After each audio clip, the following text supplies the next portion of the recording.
ఇదే వచ్చిన వాళ్ళందరూ చెడ్డోళ్ళు ఏం కాదండి, మంచోళ్ళే. అంతకుముందు అతనికి పరిచయం లేని వారును వచ్చి అతనితో కూడా అతని ఇంట అన్నపానములు పుచ్చుకొని యెహోవా అతని మీదకి రప్పించిన సమస్త బాధను గూర్చి ఎంత లేచి దుఃఖములు పొందితువని అతని కొరకు దుఃఖించి అతనిని ఓదార్చిరి అన్నాడు.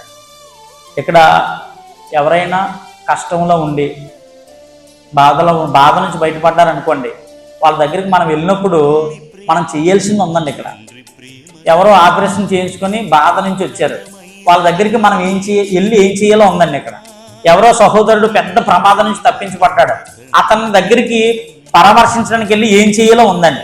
ఏం చేయాలంటే అండి, వాళ్ళు వెళ్ళారటండి యోగు దగ్గరికి వెళ్ళి ఆయన పడ్డ బాధ అంతటినీ జ్ఞాపకం చేశారట.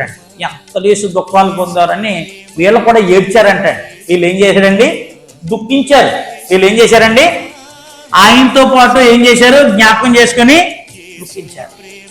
ఇది కొంతమంది వయసులో పెద్దోళ్ళకి ఈజీగా తెలిసాను.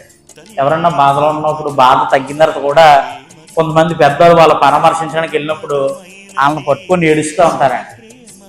ఇప్పుడు ఎందుకు ఏడుస్తుంది అనుకుంటాం, కాదు, ఆయన పడ్డ బాధను జ్ఞాపకం చేసుకుని ఏం చేస్తున్నారండి, ఏడ్చారండి.